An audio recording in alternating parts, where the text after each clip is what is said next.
नमस्कार दोस्तों, स्वागत है आपका एक बार फिर पॉलिटिकल साइंस के इस प्लेटफ़ॉर्म पर। आज हम इंटरनेशनल पॉलिटिक्स की एक बेसिक मीनिंग, एक बेसिक डेफ़िनेशन समझने का प्रयास करेंगे। इससे प्रीवियस वीडियो में हमने पॉलिटिक्स की एक बेसिक डेफ़िनेशन को समझा था। आई होप आपको समझ में आया हो।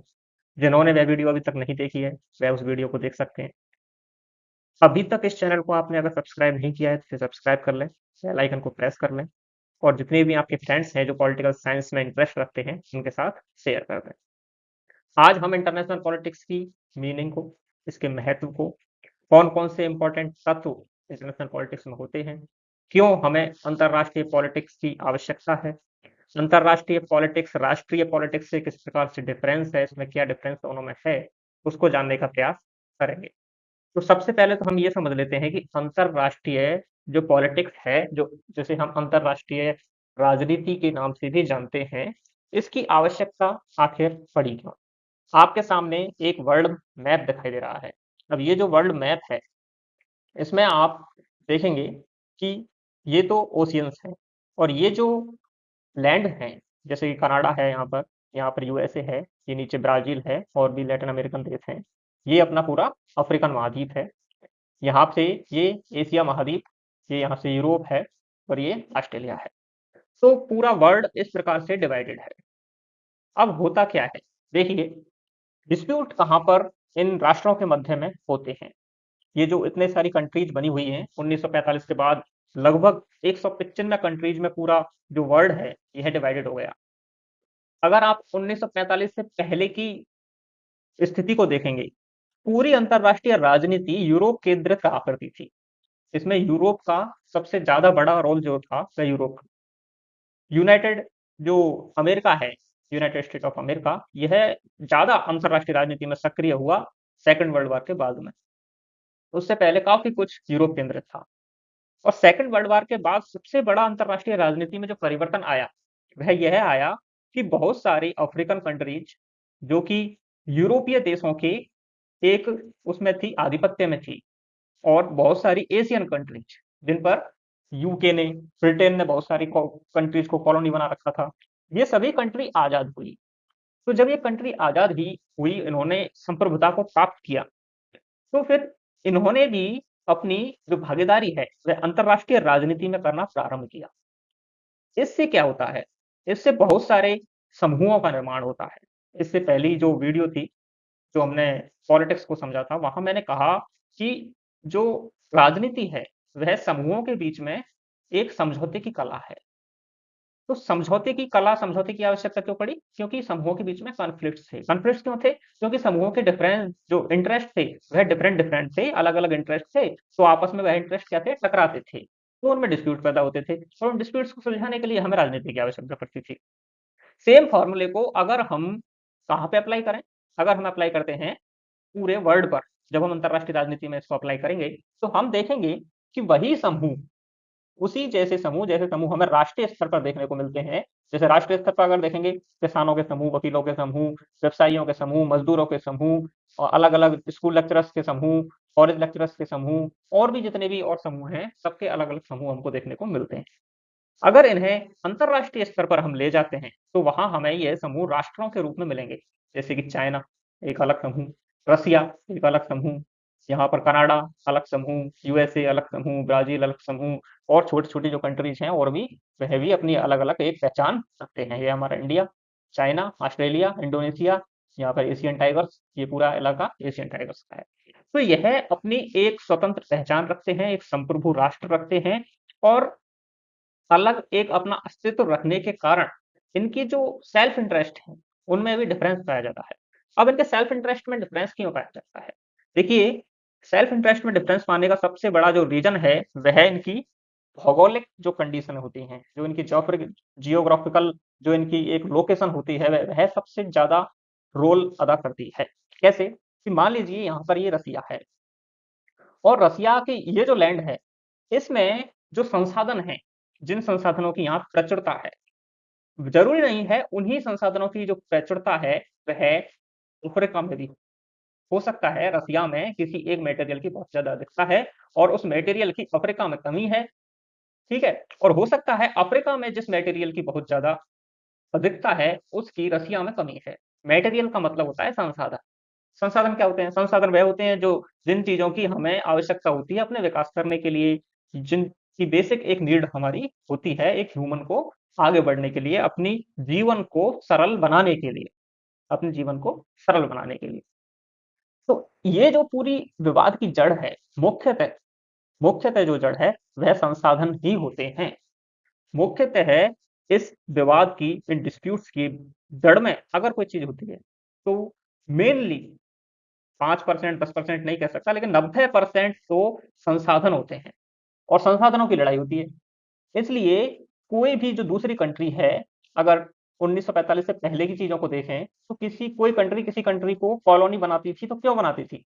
वह इसलिए बनाती थी क्योंकि वह उनके संसाधनों को कब्जा करने की एक कोशिश करती थी, ताकि उनके संसाधनों का हम दोहन कर सकें। इसके लिए करती थी, इसलिए उनको कॉलोनी बनाया जाता था। लेकिन 1945 के बाद क्या हुआ कि जो फर्स्ट वर्ल्ड वॉर के जो डिसाइड जो एक सेकंड वर्ल्ड वॉर के जो एक घातक परिणाम निकल के आए, उन घातक परिणामों के फलस्वरूप एक यूएनओ जैसी संस्थाएं उभरी और पूरे वैश्विक लेवल पर एक शांति की एक धारा चली कि क्यों ना हमें शांतिपूर्वक रहना चाहिए।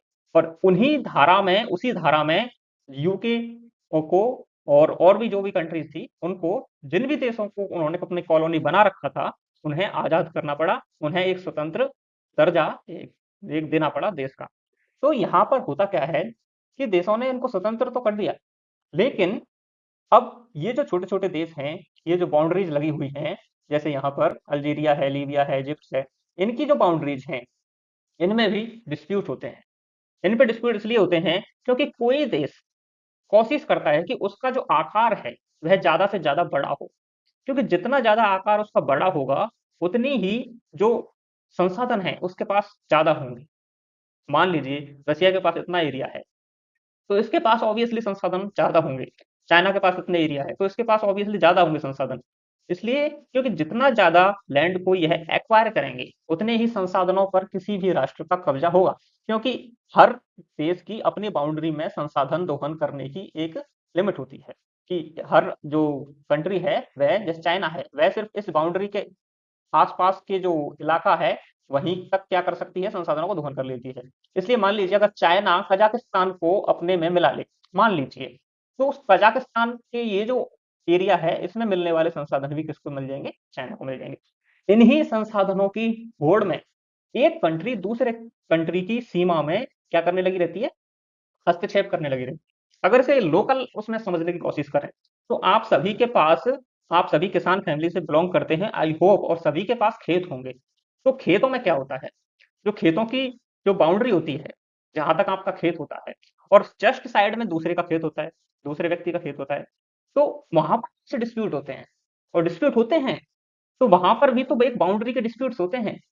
आपने कई बार न्यूज़पेपर्स में भी ये खबर आती हुई सुनी होंगी कि किसी गाँव में खेत की, उसको मैड़ बोलते हैं, उस मैड़ को लेकर झगड़ा हो गया और वहाँ पर इतने लोग घायल हो गए।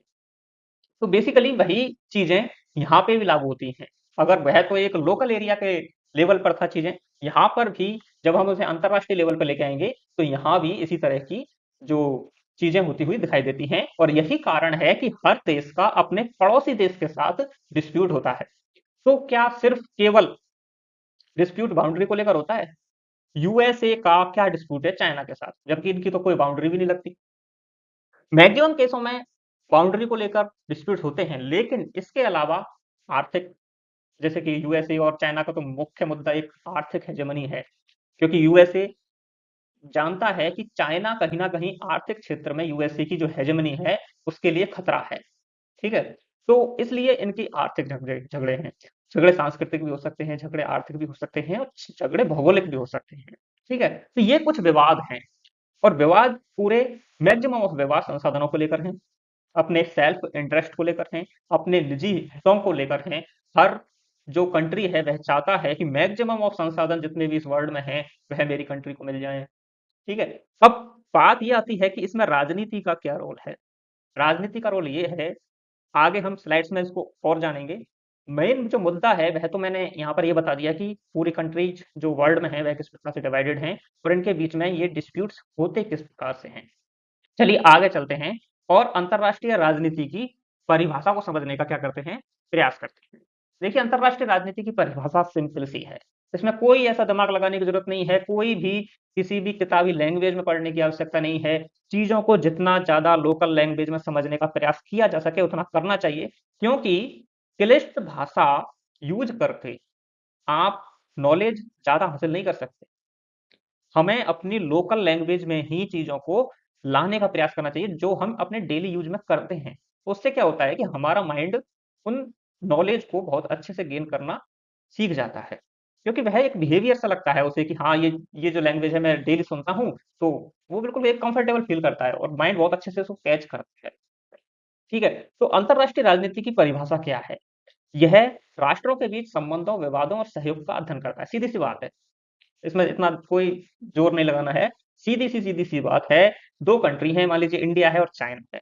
ठीक है, अब हमने इंडिया चाइना के संबंधों को देख लिया, अंतरराष्ट्रीय राजनीति का पार्ट है इंडिया चाइना रिलेशन। अब इन दोनों के बीच में विवाद भी होंगे, ऑब्वियसली।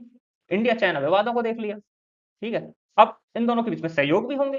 कई मंचों पर, ब्रिक्स जैसे मंचों पर इंडिया और चाइना एक साथ भी तो आते हैं, सहयोग भी है। तो इंडिया और चाइना के सहयोग को देख लिया। अब अंतरराष्ट्रीय राजनीति के अंतर्गत हमको यह देखना है कि कोई दो देशों के बीच में संबंध किस प्रकार के होते हैं, उनके बीच में विवाद किस प्रकार के हो सकते हैं, और उन विवादों का क्या समाधान निकाला जा सकता है, और सहयोग के कौन कौन से क्षेत्रों पर कार्य किया जा सकता है। यह अंतरराष्ट्रीय राजनीति के अंतर्गत आता है। जो देश हैं, उन देशों के हित होते हैं, जैसे कि मैंने कहा कि सेल्फ इंटरेस्ट सभी के होते हैं, और हर देश अपने इंटरेस्टों को ज्यादा से ज्यादा पूरा करने के लिए ही दूसरे देश के साथ संबंध स्थापित करता है। यह भी एक सत्य है। जो संघर्ष होते हैं वह भी हितों के संघर्ष होते हैं, और उस संघर्षों को भी सुलझाने का प्रयास विभिन्न देशों द्वारा किया जाता है। उसके लिए कुछ साधनों का यूज वह करता है, जिनमें से एक साधन है शक्ति संतुलन। शक्ति को संतुलित करने का जो प्रयास है, एक देश भी कर सकता है, बहुत सारे देश मिलकर भी कर सकते हैं। शक्ति संतुलन एक पूरा एक बड़ा टॉपिक है अंतर्राष्ट्रीय राजनीति का। जब हम अंतर्राष्ट्रीय राजनीति के सिलेबस को उठाकर देखें, तो हम वहां देखते हैं कि शक्ति संतुलन हमें एक बहुत बड़ा टॉपिक मिलता है। उसको भी समझेंगे, विभिन्न विद्वानों ने क्या कहा है शक्ति संतुलन के बारे में उसको पढ़ेंगे, लेकिन अभी सिर्फ हम अंतर्राष्ट्रीय राजनीति की एक मीनिंग को जान रहे हैं, व्हाट इज इंटरनेशनल पॉलिटिक्स। आने वाली वीडियोज में इसको भी जानेंगे। चलिए आगे चलते हैं, और अंतरराष्ट्रीय राजनीति का उद्देश्य क्या होता है। उद्देश्य बहुत सारे होते हैं, लेकिन बेसिक, मेन और कोर उद्देश्य तीन है। सबसे बड़ा उद्देश्य है वैश्विक स्थिरता। आखिर क्यों वैश्विक स्थिरता की आवश्यकता है? अगर आप देखें, जब जब विश्व अस्थिर हुआ है, बेसिकली बड़ा बड़ा अस्थिर दो बार हुआ है, एक फर्स्ट वर्ल्ड वॉर में, एक सेकंड वर्ल्ड वॉर में। तो जब जब विश्व अस्थिर हुआ है, तो देशों के बीच में तनाव बढ़ा है, उनकी जो आर्थिक कंडीशन है वह डिक्रीज हुई है, इंक्रीज नहीं डिक्रीज हुई है। और जो देशों के उनकी जो इंडेक्स है, उसमें हर इंडेक्स में एक गिरावट देखी गई है, चाहे वो हैप्पीनेस इंडेक्स हो, चाहे उनकी वो आर्थिक इंडेक्स हो, चाहे उनकी वो डेमोक्रेसी की बात हो, हर चीज में। क्योंकि अस्थिरता के माहौल में चीजें केंद्रीकृत हो जाती हैं और लोगों के जो अधिकार हैं उनको छीना जाता है अस्थिरता के माहौल में। हमारे भी इंडिया में अगर युद्ध की कंडीशन होती है, तो चीजें पूरी सेंटर के हाथ में चली जाती हैं और लोगों के अधिकारों को भी थोड़ा सा नजरअंदाज किया जा सकता है। लेकिन वैश्विक स्थिरता की ओर बढ़ने के लिए हमें क्या करना होगा? ये तो अस्थिरता के कुछ डिसएडवांटेज थे जो मैंने आपको बताए। तो वैश्विक स्थिरता को की ओर बढ़ने के लिए हमें क्या करना चाहिए, यह अंतरराष्ट्रीय राजनीति के अंतर्गत हम देखते हैं। ठीक है, अंतरराष्ट्रीय राजनीति के अंतर्गत ही हम देखते हैं कि वैश्विक स्थिरता के लिए क्या किया जा सकता है। यूएनओ जैसी जो संस्थाएं हैं, इनका जो निर्माण हुआ है, जो सेकंड वर्ल्ड वॉर के बाद ही इनकी जो आवश्यकता है वह क्यों हुई? हालांकि जो फर्स्ट वर्ल्ड वॉर था उसके बाद भी लीग ऑफ नेशन बना था, लेकिन उसकी विफलता के क्या कारण रहे? ऐसे कौन कौन से रीजन थे जो लीग ऑफ नेशन सफल नहीं हो पाया और सेकंड वर्ल्ड वॉर को होने से नहीं रोक पाया? इसका भी अध्ययन अंतरराष्ट्रीय राजनीति के अंतर्गत किया जाता है, और कौन कौन से सुधार करने की आवश्यकता है इन संस्थाओं में। जो एक वैश्विक लेवल पे जो संस्थाएं बनाई गई हैं, यूएनओ जैसी, इन पे कौन कौन से सुधार किए जा सकते हैं एक विश्व के लेवल पर, एक विश्व के पटल पर। तो यह भी अंतरराष्ट्रीय राजनीति के क्षेत्र के अंतर्गत आ जाता है। दूसरा जो है विवादों का समाधान। देखिए, सीधी सी बात है, अगर विवादों का समाधान नहीं होगा तो विश्व अस्थिर रहेगा। स्थिर तभी रहेगा जब जो विवाद हैं उनका शांतिपूर्ण समाधान किया जा सके। हम भारत में रहते हैं, इंडिया में रहते हैं, पर इंडिया जब जब यूक्रेन युद्ध पर कोई भी बयान जारी करता है, तो वह एक बात कहता है कि हम शांतिपूर्ण समझौते के पक्ष में हैं और इस युद्ध को शांतिपूर्ण ढंग से खत्म करने के पक्ष में हैं। तो क्यों भारत बार-बार शांति की इस प्रकार से एक अपील करता है? तो इसका इफ़ेक्ट ये है कि विवादों का समाधान शांतिपूर्ण तरीके से निकाला जाए, उसे युद्ध की सहायता से हिंसा का मार्ग अपनाकर ना सुलझाया जाए। ठीक है? तो विवादों का शांतिपूर्ण समाधान अंतर्राष्ट्रीय राजनीति का उद्देश्य है और बहुत मुख्य उद्देश्य है जिससे वैश्विक स्थिरता को प्राप्त किया जा सके। सुरक्षा और सहयोग, हर राष्ट्र, चाहे वह इंडिया हो, चाहे कोई सा भी देश क्यों ना हो, उसका मोटिव होता है कि वह अपने आप को, अपनी सीमाओं को सुरक्षित रखे, अपनी संप्रभुता को सुरक्षित रखे। हर राष्ट्र का अपना एक हित, इस हित में सबसे ऊपर जो होता है, वह होता है एक अपनी सुरक्षा। ठीक है? और इस सुरक्षा के लिए वह कभी-कभी किसी दूसरे देश के साथ समझौते भी करता है, सहयोग भी करता है और कभी-कभी ज़रूरत पड़ने पर युद्ध भी करता है। तो 3 उद्देश्य अंतर्राष्ट्रीय राजनीतिक क्षेत्र के हैं, वैश्विक स्थिरता को प्राप्त करना, विवादों का शांतिपूर्ण समाधान निकालना और सुरक्षा को प्राप्त करना और सहयोग करना। ठीक है? आगे चलते हैं और बात करते हैं कि अंतर्राष्ट्रीय राजनीति के मुख्य तत्व कौन-कौन से हैं। 3 तत्व मुख्य हमारे सामने आते हैं। एक तो राष्ट्र, स्टेट। एक अकेला अगर पूरे राष्ट्र हो, उसके बीच में अंतर्राष्ट्रीय राजनीति नहीं हो सकती। अंतर्राष्ट्रीय राजनीति तभी होगी जब एक से अधिक राष्ट्र अस्तित्व में हों। ठीक है? इससे पहले की वीडियो में भी मैंने कहा था कि एक अकेला समूह राजनीति नहीं कर सकता। राजनीति करने के लिए बहुत सारे समूहों की आवश्यकता होती है। अब इन जब एक से अधिक राष्ट्र होंगी, तो उनके बीच में विवाद भी होंगे।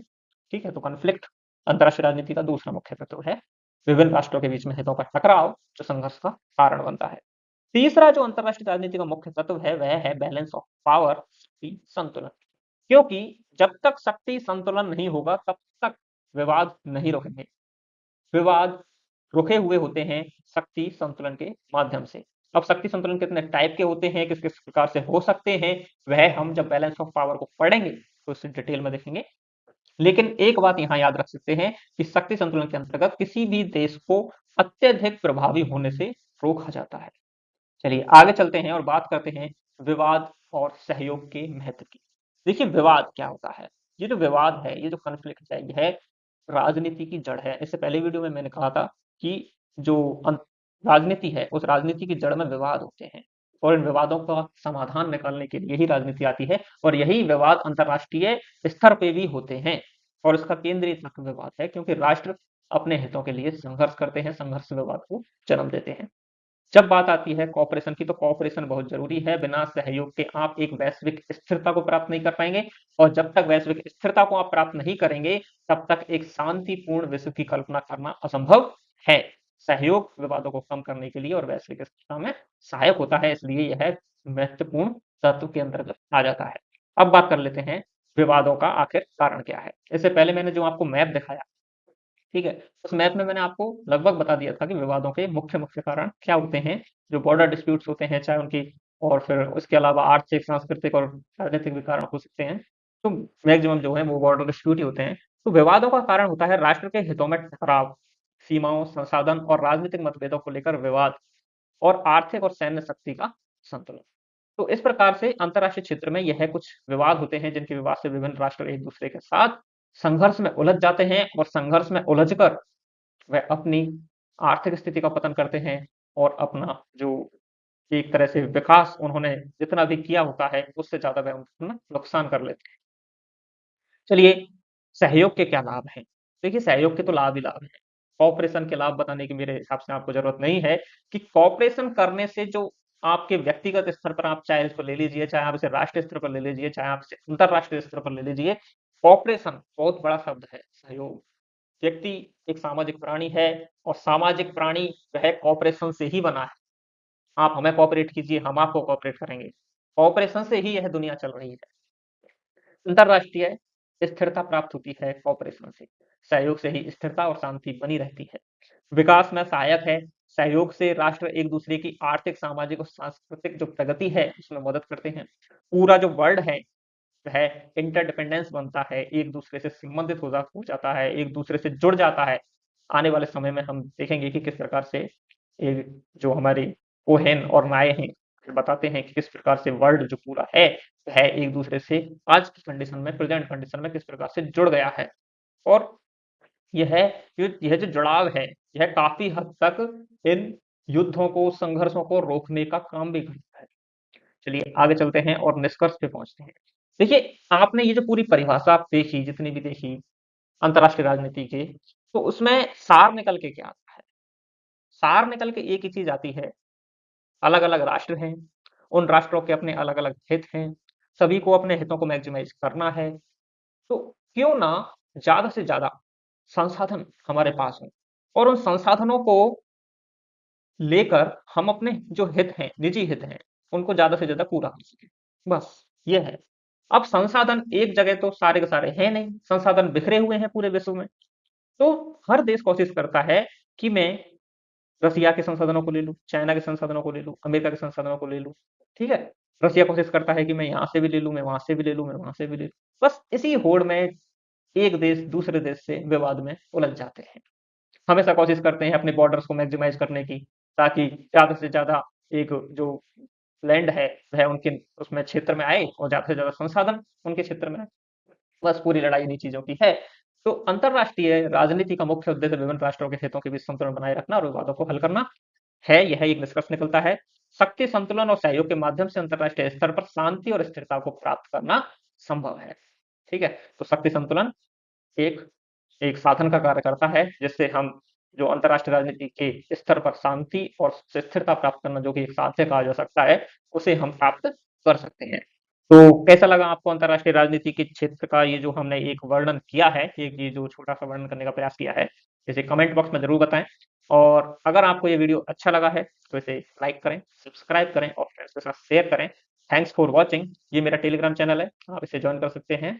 यहाँ पर आपको पॉलिटिकल साइंस से रिलेटेड इम्पोर्टेंट कंटेंट मिलता रहता है और ये हमारी यूट्यूब का चैनल है। यहाँ पे इसे आप सब्सक्राइब कीजिए, शेयर कीजिए।